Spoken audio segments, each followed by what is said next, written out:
Dusty Cabbage. I'm a bit out of breath. I just finished shoveling the driveway.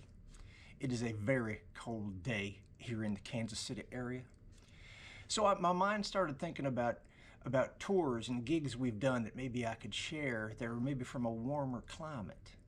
A number of years ago, we was down in Orlando, Florida, you know, with the big theme park and all that kind of stuff, the mouse and all that kind of stuff. And our gigs are typically late at night, so we had some time during the day to go explore. So we went to one of these theme parks. I don't remember which one. But we found ourselves staring at this Star Wars ride. And a little thing about Dusty, on my 5th birthday in 1977, my parents took a bunch of me and my 4- and 5-year-old friends to go see the original Star Wars when it came out to the theater. So it's always left an impression in me. So I saw this Star Wars ride, and we got to do it.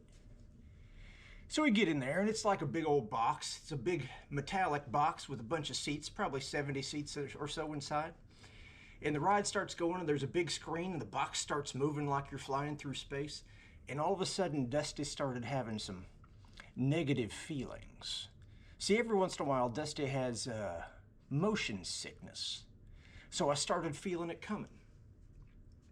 And I'm like, oh my God. And I'm very respectful. I don't want to throw up inside of this ride to where some employee has to clean it up, and I don't want to ruin everybody else's experience by vomiting on them. By the way, I'm surrounded by mostly children. So I'm feeling it, and I think to myself, and it's all dark in there. It's just the illumination of the screen up front of the action that's happening. So I'm feeling it. So all of a sudden I'm like, oh, I'm going to take my t-shirt off, and if I vomit, I will vomit into the shirt so that all these other people don't have to deal with my previous meal. So I take the shirt off, and everything evens out. Dusty's okay, nobody threw up. So put the shirt back on, come to a landing inside the ride, and then we walk out as a big group, you know, all 70 of us walking out.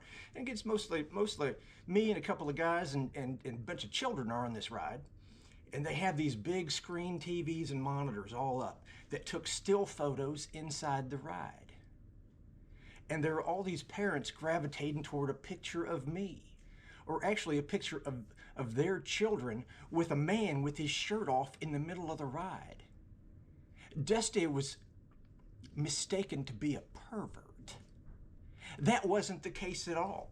But I can understand how that looked to everybody. Why is that adult man getting half naked on a ride at a theme park? It was an accident. I was trying to prevent them from dealing with my previous meal. Anyway, again, this all kind of comes back to, it seems like all these predicaments Dusty finds himself could have been resolved had he asked better questions.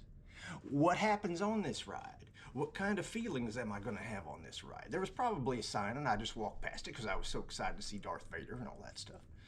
Anyway, but you never know what you're going to experience. And some of that's good that you don't know what you're going to experience, but if you have like a little condition like that, you need to ask better questions. But it was really sunny in Orlando that day. We really enjoyed it. A little pricey. That mouse is proud of himself. But anyway, it's Saturday. It's cold. I think it is 18 degrees here in Kansas City today. Hope it's warmer where you are. But go out and just enjoy your weekend. Thank God for everything He's given you, even this cold weather. It's a blessing just to be upright and alive. So hey, partner, we'll see you next time. Go ahead, like, follow, tell your friends. Let's develop a fun little friendly following here on Dusty's page, and we'll talk about more stories from the road. You have a great day.